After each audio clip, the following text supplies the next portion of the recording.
What's up, VIPs? Derek here, back with another video, and today is the day we're going to talk about it. All my time at GDB, from application to graduation, and I just realized those words both end in shun, so that's really cool. Anyway, application to graduation, it's going to be a good time. I've got my trusty iPhone, and I'm wearing an iPod. Did I just say I was wearing an iPod? Oh my gosh, must have been a long day. No, I'm wearing an AirPod. You know, the little things Apple makes. I'm wearing an AirPod to help me hear the text with voiceover. Yeah, already. All right, here we go. And I'm using Evernote to go through my notes. If you have watched my videos, you know I do like Evernote, so that's how I'm going to do this. So we're going to talk about all the things that I possibly can talk about. I'm going to try not to take too terribly long, but this may be a little bit of a longer video. So get your cup of coffee or your tea or your whatever you're going to drink. Maybe hot chocolate. I like hot chocolate. That's a good one. Anyway, that doesn't matter. Get your drink, settle in, and we're going to talk about it. All right, so this is just going to be one of those like off-the-cuff videos. I'm not going to edit a whole bunch because, well, I don't care that much and I don't want to take the time, so we're just going to do it. Here we go. We're going to start with the application process, okay? So if you got... Actually, let me back up for a second.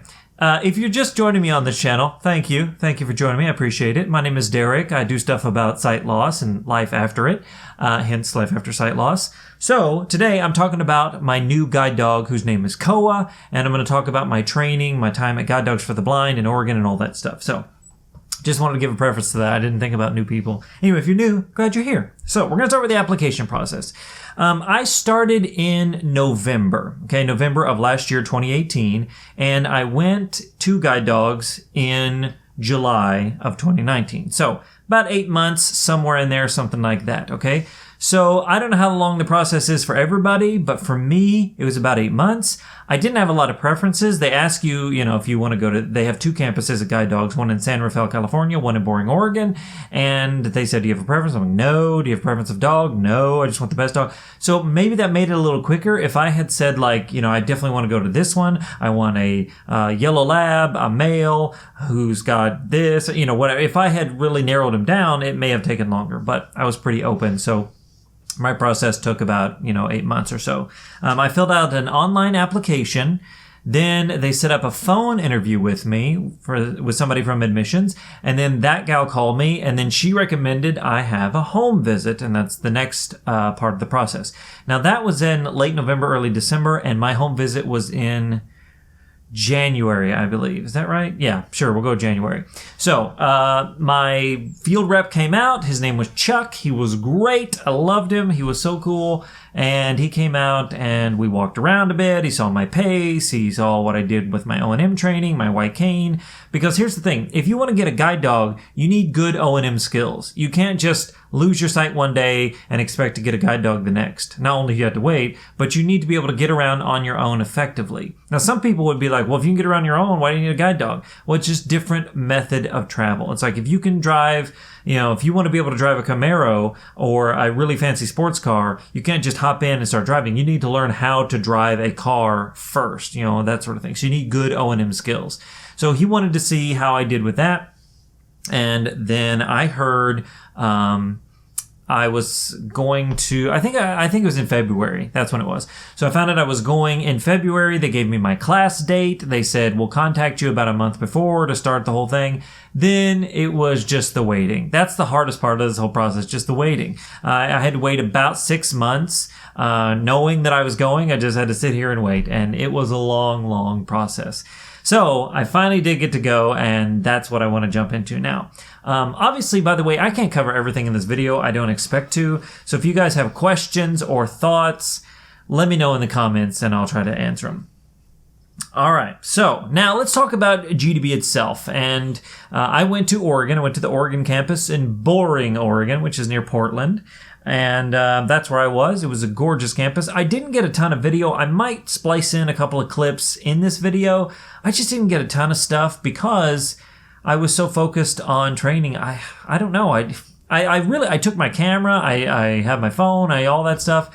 I just really didn't have a whole lot of thought about, okay, I'm going to do this. I just was really focused on the training. Not to say you can't record when you're at training. Just for me, I don't know, my brain was elsewhere. So I may splice in a couple things here and there, but oh well.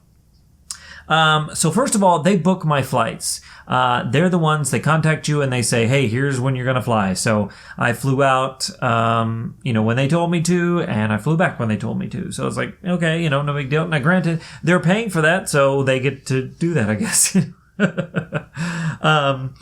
I did have really long travel days. It's just one of those things. I flew from Eastern time zone to Pacific time zone, so it was really long travel days, and it wasn't bad. It's just if you're going to go get a guide dog, expect travel time, and especially if you're going across the country.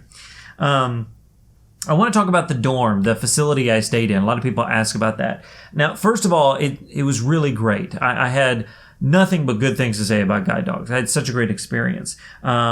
The rooms were private. You got your own room. Used to, there were roommates, and you can tell the room is set up like there are supposed to be 2 people in that room. But you do not have a roommate now, and you have a really small class size for that, and that's why you don't have a roommate. There were only 6 people in my class, which was great because each one of the trainers only had 2 people to work with, so we didn't have a lot of time sitting around. There was some of that time, but a lot less because of the 2-to-1 ratio. But private rooms and private bathrooms, Of course, you had standard stuff in the room, the bed, a desk, bathroom, sink. You did have a mini fridge, so if you needed to take something that needed to stay cool, you had that in your room. And then you also had a private relieving area. Now, when I say private, I don't mean like nobody else is out there. There's just fencing in between you and the next room. So actually, the people on my side, because basically there are 3 rooms on one side of the hall and 3 rooms on the other. And so when you're outside with your dog, most of the time you're able to talk to the other 2 people on that side of the hall. So we were on the odd side. I was in room 5, and then there was room 3 and 1. So we were the oddballs, we like to say. So we could talk to each other, hey, how things going, blah, blah, blah, that sort of thing. But you were in your own space, so you didn't have to worry about picking somebody else's dog's poop up or anything like that. So that was really nice. The dorm had a fitness area, which was really great. It had treadmill and bike and weights, and it was a really, really nice fitness room. It had a microwave, it had a coffee maker. It had really, really nice stuff. The campus was in a beautiful location. It was kind of tucked in to kind of this wooded area, and there was a trail out on the campus. You could walk around on paved sidewalks and things like that. It was just a really, really nice dorm and facility. And by the way, the food was amazing. Everybody talks about how good the food is. When before I was going, they were like, the food's so good. And I was like, that's weird, but it was so good. I may talk about that more in just a minute, but the food was great. It was very comfortable, very quiet, very easy to get used to. It was set up really easily. The accommodations were great. They had nurses to take care of you. They had resident advisors or assistants. I don't know what they called them. Basically, people there in case you needed something. They would run to the store for you. I mean, it was just, they really, really took care of you. The chef would say, if you're not being spoiled, we're not doing our jobs, that sort of thing. Now, obviously, they weren't spoiling us in the sense of buying us all this stuff, but GDB gave me a bunch of stuff. They gave me wonderful food. The dorm was great. I had no problems at all, and I really, really enjoyed it. And so if you do go to GDB, man, especially in Oregon, it's fantastic. All right. Now I want to talk about Dog Day, okay? By the way, if you're still with me after all this time, thank you. Take a sip of coffee. We're doing good. All right, so I want to talk about Dog Day. Dog Day is a Monday. I went on a Sunday. I flew in on a Sunday. I was the last one to arrive and the last one to leave, by the way.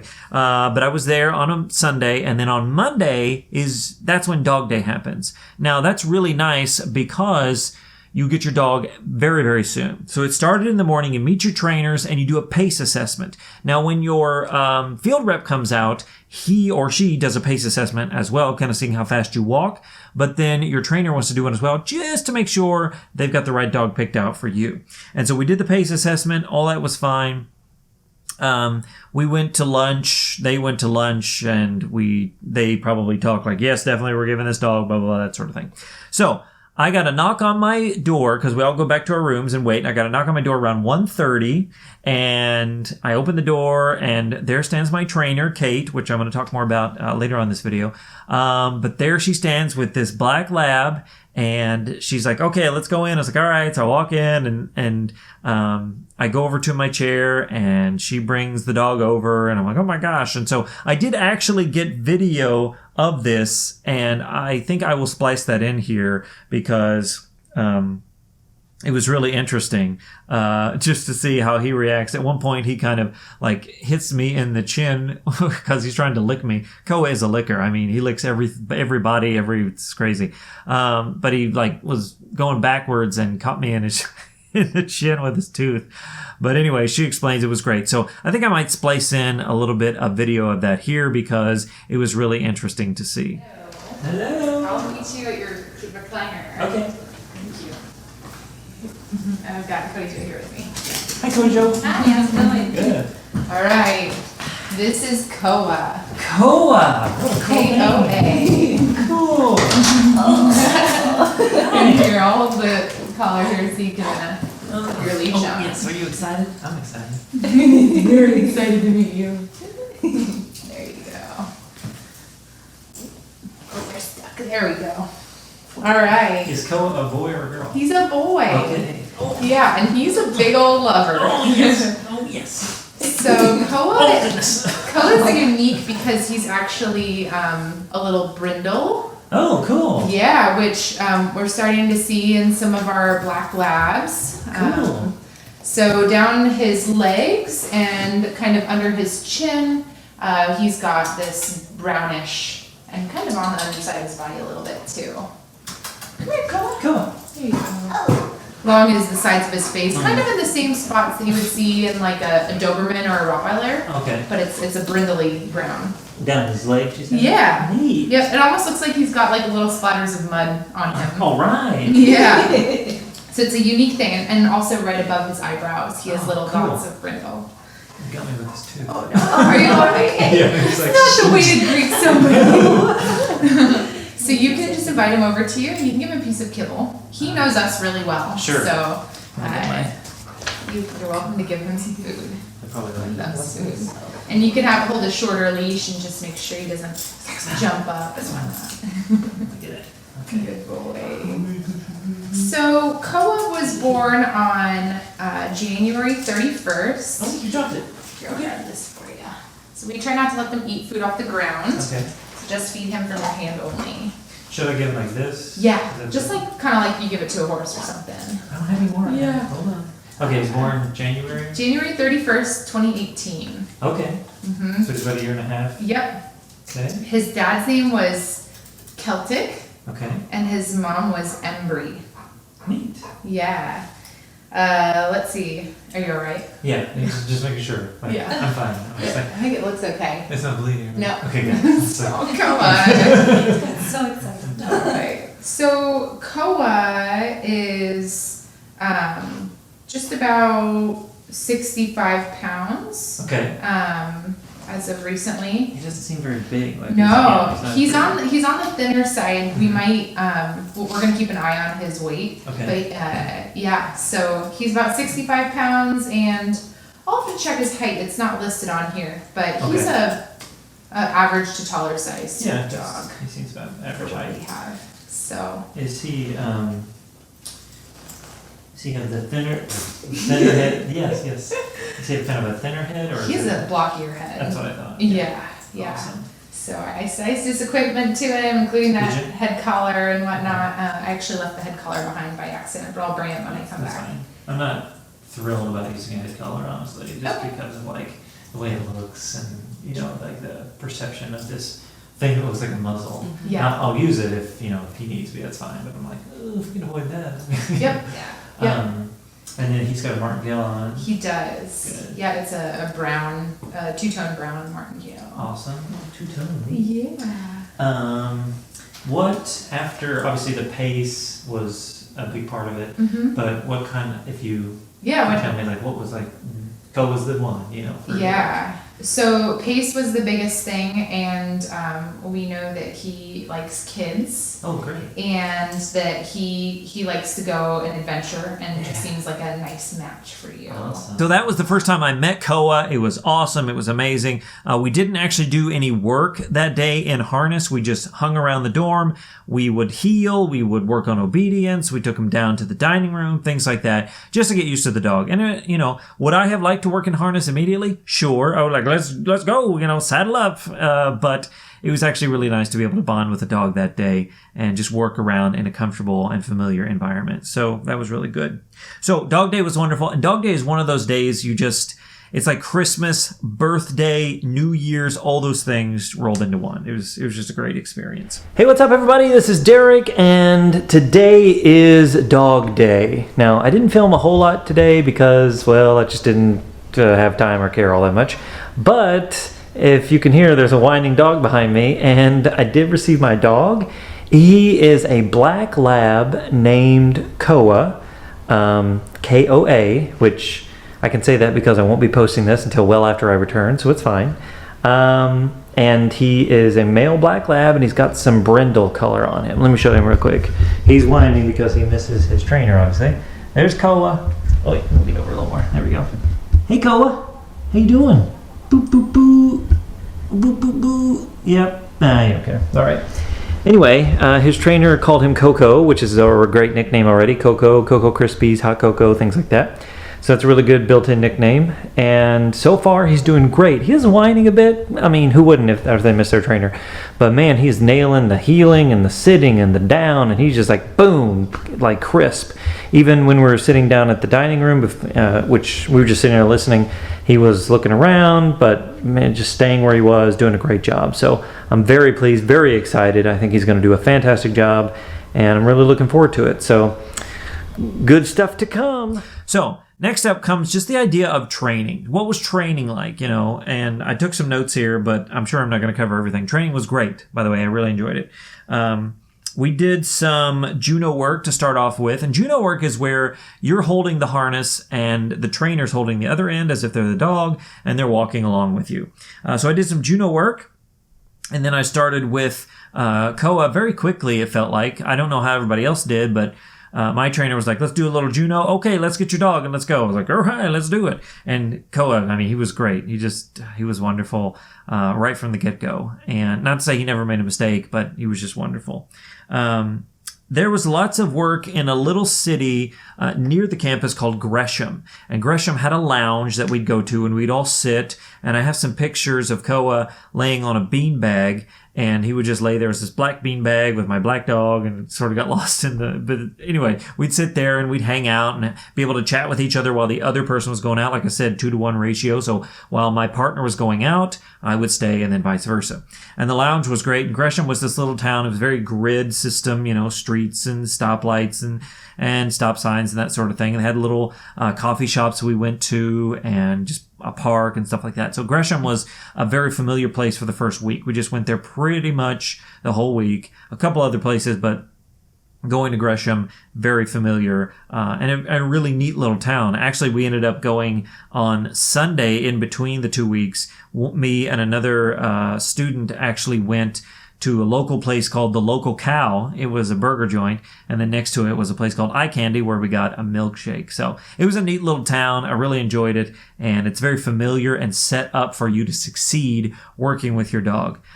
I will say that in training, giving the food reward takes a little getting used to for me. Now, if you've never had a guide dog and never done it, it probably won't be that big a deal, but having worked with a dog in previous time, never giving food reward, just took a little getting used to. Now, I really enjoy the food reward now. I really think it's great. It helps with the bond. It helps with them paying attention to you really well. Some people would say like, are they working for food? Are they working for you?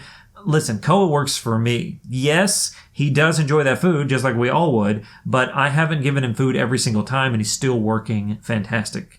So the food reward took a little getting used to, but overall, I really enjoy it, and I think it's a great way to train the dogs and build up the confidence. We worked in cities, we worked on trails, we worked in Gresham, like I said, we went to malls and Target and things like that. We had a pretty good variety in those 2 weeks of working. I would, you think you only got 2 weeks, but it was really, really good. So I enjoyed it. I thought, man, they're really pushing. You go all the time. Like you really do. I didn't think I would be that tired. People told me I would, but I was like, nah, I'd be fine. But I was very tired. And because they really, it's ready to go. Like they take you all the time.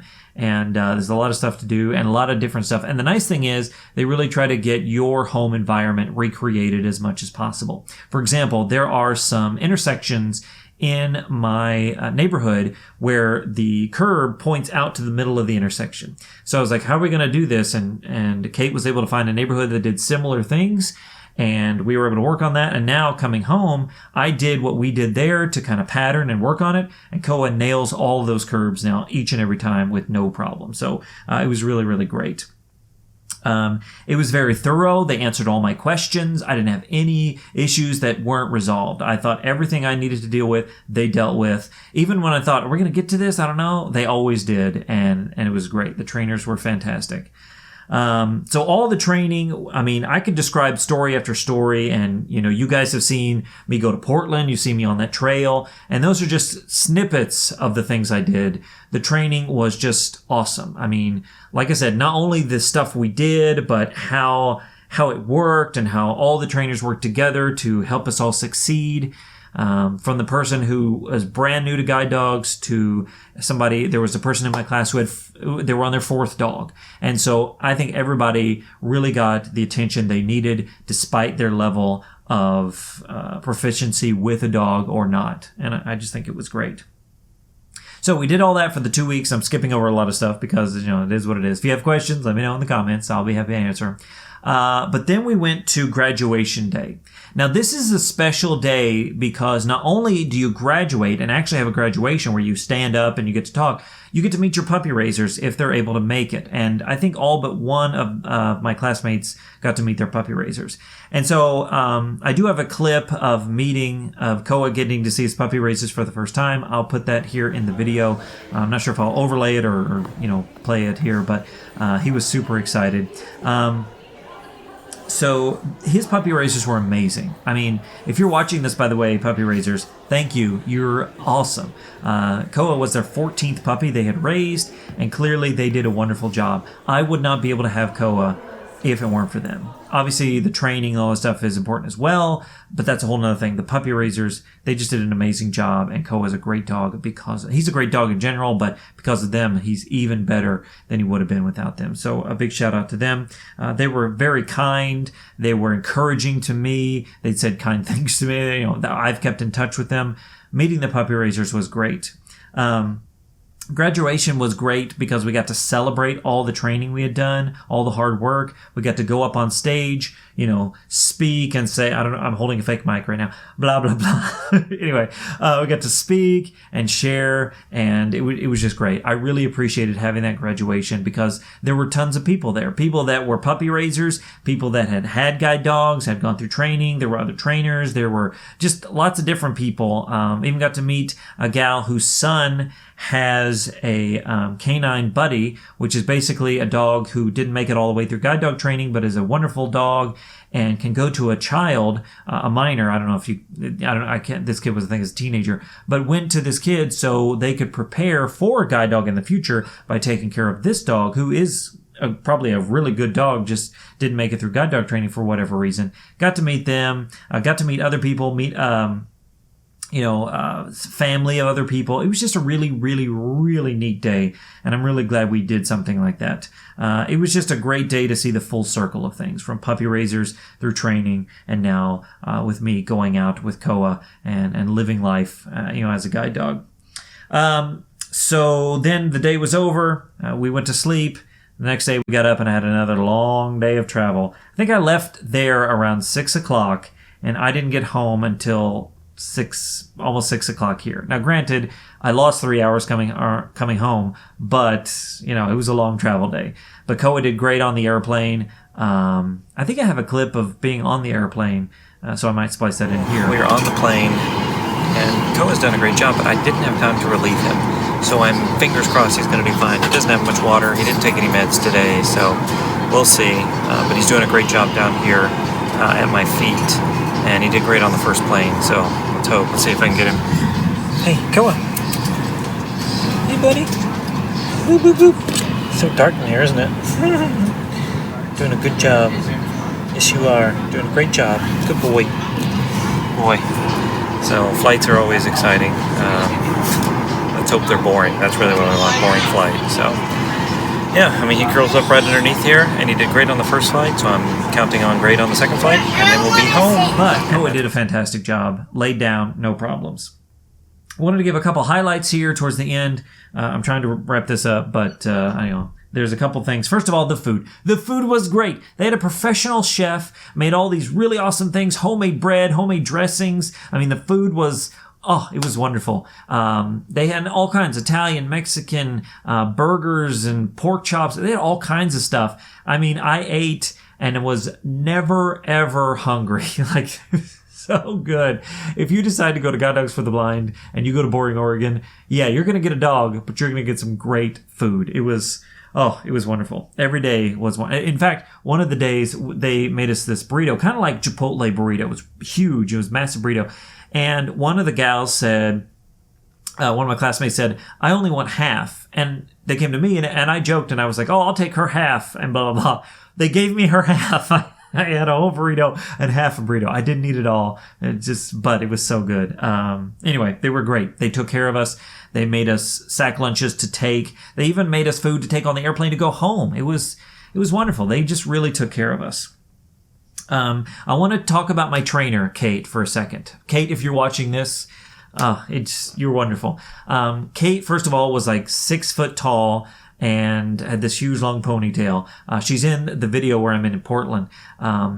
And she was amazing. Kate did a wonderful job of challenging me, and encouraging me. I mean, she was a huge chunk of why Guide Dogs was great for me.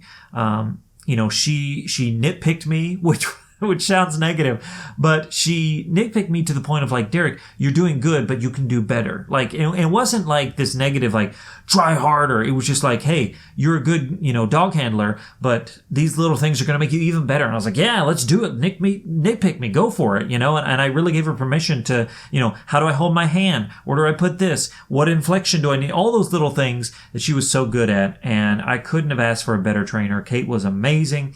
And she even had an apprentice with her named Cody Joe. Cody Joe, this gal did all the video recording for the Portland and the trail. So she did a great job. She didn't have a lot of direct contact with the dog because she was early on in her apprenticeship, but she was sweet, she was kind, she was encouraging, we had a great time. And as a matter of fact, by the end of training, I felt like I was hanging out with some friends because we had just such a great time together. She was great. Kate was wonderful, and I can't say enough good things about her. So, Kate, thank you so much.